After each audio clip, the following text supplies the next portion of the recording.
আসসালামু আলাইকুম, welcome back to my channel. কেমন আছেন সবাই? আশা করি যে যেখানেই আছেন আমার প্রিয় ভাই বোন শুভাকাঙ্ক্ষী আপনারা সকলে আল্লাহর রহমতে ভালো আছেন, সুস্থ আছেন। আমিও আলহামদুলিল্লাহ ভালো আছি। আমাদের বাসায় মেহমান আসছিল, মেহমানদের জন্য রান্না করতেছি। এখানে গরু মাংস রান্না বসিয়ে দিয়েছি, আলু ছাড়াই ভুনা করব। আর এখন সিজনাল কাঁঠালের বিচির ভর্তা বানাবো। ভর্তা বানানোর জন্য এখানে কিছু কাঁঠালের বিচি আর কাঁচামরিচ একসাথে দিয়ে, কাঁঠালের বিচি একটু আগে দিয়েছি, তারপর কাঁচামরিচ দিয়ে এভাবে একসাথে আর কি টেলে নিচ্ছি। তারপর কাঁঠালের বিচির ছিলকা ফেলে দিয়ে ভর্তা বানাবো। মেহমান অল্পই আসছে, আমার বড় ননাসের জামাই, আমার ছোট দেবরের বউ, এই আর কি। তো মেহমানদের জন্য বেশি কিছু যে রান্না করছি তা কিন্তু না। গরু মাংস রান্না করছি, মাছ দিয়ে আঁকড়ে দিয়ে রান্না করছি, মাছ ভুনা, কাঁঠালের বিচির ভর্তা। এই তো শর্টকাটে দুপুরে খাওয়া দিলাম। তারপর বিকেলে নাস্তা রেডি করতেছি, চিকেন ফ্রাই করছি, সাথে চা বসিয়ে দিয়েছি এক চুলায়। আর আমার এই যে বাইসা আসার সময় বড় একটা কাঁঠাল নিয়ে আসছে। তো আম, কাঁঠাল, মুড়ি সব কিছু মিলাই আর কি বিকেলে নাস্তা খেলাম। বিকেলের নাস্তা খেয়ে যে যার মতো করে সবার বাসায় চলে গেছে। অতিরিক্ত গরম, আসলে কেউ কারো বাসায় এখন আর থাকতে চায় না, যে যার বাসস্থানে আরামসে দিন রাত কাটাতে পছন্দ করে এখন। আগেকার এক সময় দিন গেছে যে সবাই সবার বাসায় থাকতে পছন্দ করত। এখন আসলে বয়সের কারণে ওষুধ বিশুধ ইনসুলিন দিতে হয় যাদের আর কি ডায়াবেটিস আছে। তো সব কিছু মিলাই অনেক পেরেশানিতে থাকে আর কি সবাই। তো সবাই এখন কেউ কারো বাসায় বেশি একটা থাকতে চায় না, নিজস্ব বাসস্থানেই সবার ভালো লাগে, এটাই। তো আমার ননাসকে থাকতে বলছিলাম, তো উনি থাকেন নাই, চলে গেছে। তো পরে নাকি আবার আসবেন। তো দুপুরে তো গরু মাংস খাওয়া হয়েছে, রাতে তো আর ওগুলি খাবে না, আমার হাজব্যান্ডও খাবেন না। তো এখানে আমি বাইং মাছ রান্না করতেছি। এই বাইং মাছ আমার বোনের মেয়ে দিয়েছিল, আমি যে কিছুদিন আগে ওদের বাসায় গিয়েছি। তো ওর ফ্রিজে আনা ছিল আর কি, ফ্রিজে রাখা ছিল। তো ওখান থেকে কথা ছিল ও রান্না করে আমাকে খাওয়াবে। যেহেতু নারিকেলের তরকারি আমি আর এখন বাসায় রান্না করি না, খুবই কম। তো ও বলছে যে, আমি বলছি আর কি ওকে যে তুই আমাকে খাওয়াস রান্না করে। তো যাই হোক, ও আমাকে দিয়ে দিয়েছে, আমি বাসায় রান্না করে রাতে আমরা একটু একটু খেয়েছি সবাই। তো পরের দিন সকালে ঘুম থেকে উঠে নিত্যদিনের মতোই সব কাজ রুটিন মতো চলছে। সকালে নাস্তা বানানো, সবাইকে নাস্তা খাওয়ানো, সকাল থেকে দৌড়ঝাঁপে আমার সকাল থেকে দুপুর 1টা 2টা 1:30টা পর্যন্ত আমার কাজের মধ্যেই থাকতে হয়।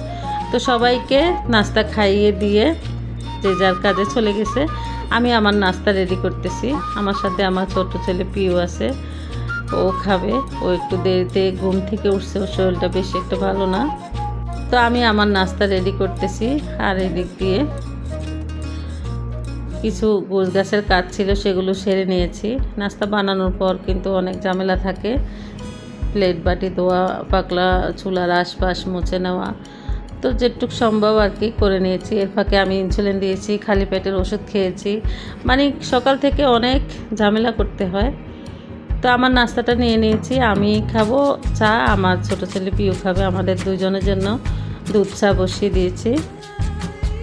লাল আটার রুটি খেতে খেতে এখন সাদা আটার রুটির স্বাদে ভুলে গেছি। আসলে লাল আটা খেতে অনেক ভালো লাগে, লাল আটার রুটি খেতে মিষ্টি মিষ্টি মজাই লাগে। তো আমরা দুজন, আমি আমার হাজব্যান্ড অনেক পছন্দ করে খাই। আমার বাসায় এখনও আমার ছেলে মেয়ে, আমার বৌমা অত পছন্দ করে না, জোর করে খায় আর কি, বেশি একটা খেতে চায় না।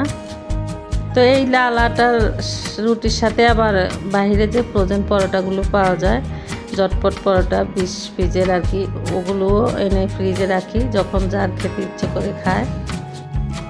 তো এই তো আমি চা নিয়েছি, নাস্তা খাওয়ার পর ওষুধ খেলাম, তারপর চাটা আরামসে খেয়ে তারপর বাকি কাজগুলো করব। এদিক দিয়ে আমার নাতিন চলে আসছে আমাদের বাসায়, লাভলির মেয়ে লাবণ্য, পরীক্ষার্থী এবারের। তো ও চলে আসছে, ওকে দেখে আমি বুঝতে পারছি ও যে নাস্তা খেয়ে আসে না। ওরা সকালে আলসিয়ামি করে নাস্তা খায় না, বদ অভ্যাস হয়ে গেছে ওদের। তো আমি আমার চাটা খাওয়া রেখে আর কি তাড়াতাড়ি উঠে ওকে একটা ডিম পোস্ট করে দিয়েছি, একটু ভাজি দিলাম। আমি বলতেছি ধমক দিয়ে যে নাস্তা খাও, তো বলতেছে দাও নানু একটু খাই তাহলে। ও আমার ছোটো ছেলে পিউর কাছে বই নিতে আসছে আর কি। এই তো ও রুটি নিতে ভয় পায়, যে তোমার স্পেশাল লাল আটা রুটি, এখানে যেহেতু অর্ধেক আসে, আমার ছোট ছেলে পিউ 2টা রুটি খাওয়ার পরে আরও অর্ধেক নেয় আর কি, একটা রুটির অর্ধেক খায়, মাঝে মধ্যে খায় মাঝে মধ্যে খায় না। তো ওই অর্ধেক ছিল, ওইটাই ও নিয়েছে লাবণ্য।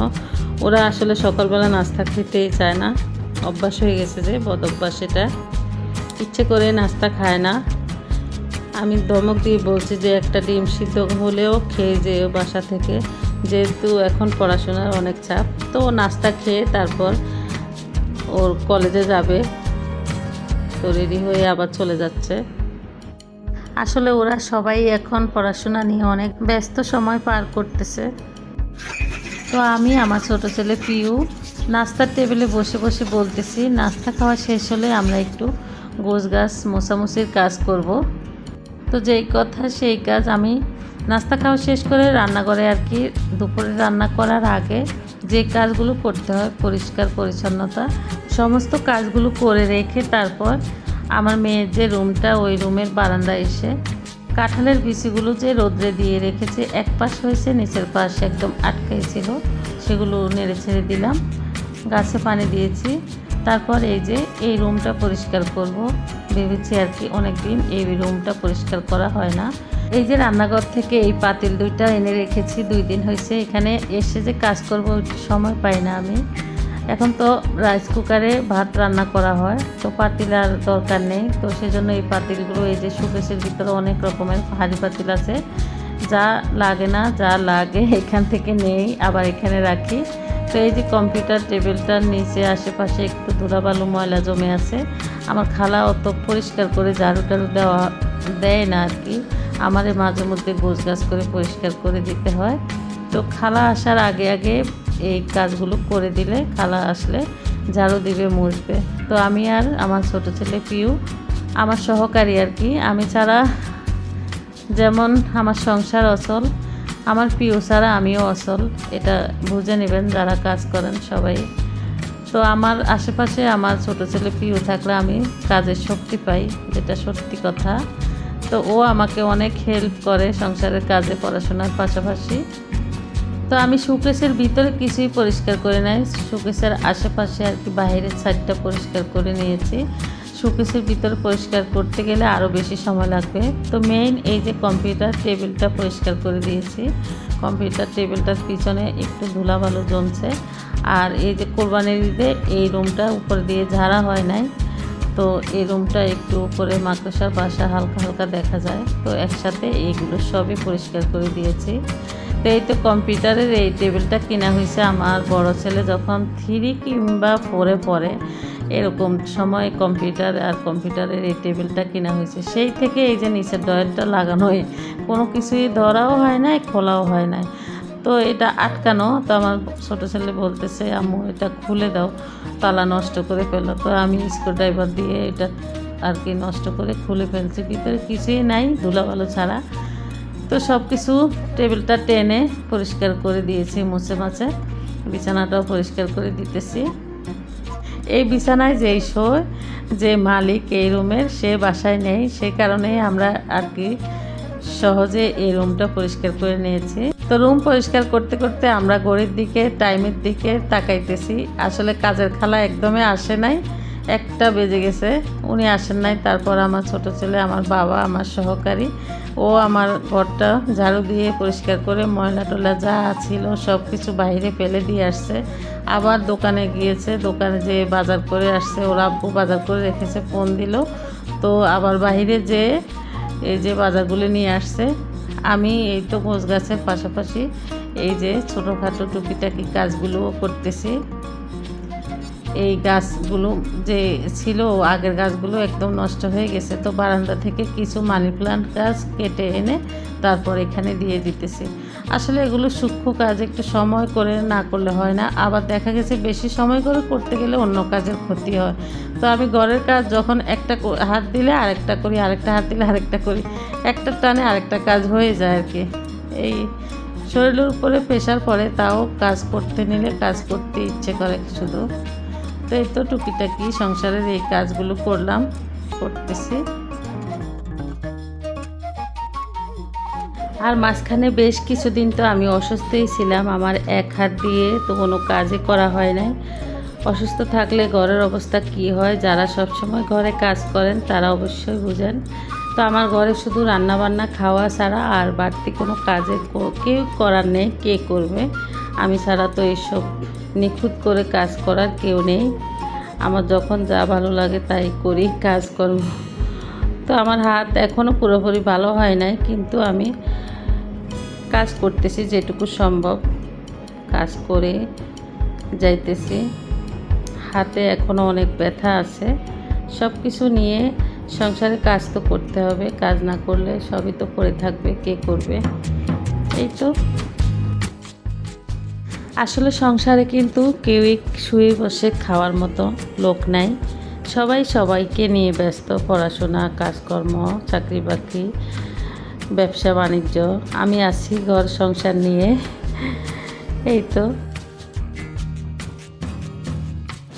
যাই হোক, দুপুরের রান্না ছাড়া ঘরের সমস্ত কাজে করা শেষ। এখন চলে আসলাম রান্নাঘরে। দুপুরে রান্না করব আর বাকি যে কাজগুলো আছে গোছগাছ সেগুলো করব।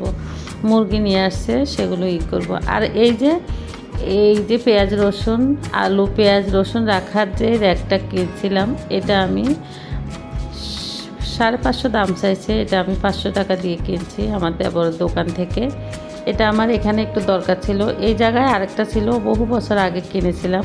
ওটা আর এখন চোখে দেখায় বেশি ভালো লাগে না। তো এটা আবার চোখে পড়ার সাথে সাথে আমার পছন্দ হয়ে গেছে। তো যে জিনিস বেশি পছন্দ হয়ে যায় তো কিনতে হয়। এটা আমি না, আমার মতো মেয়ে মানুষ, সংসারী গৃহিণী যারা আছে সবারই একই অবস্থা। তো এই জিনিসটার আমার খুব প্রয়োজন ছিল। এই তো, এটা 4 থাকের আর কি, 4টা জিনিস রাখা যাবে, আলু পেঁয়াজ।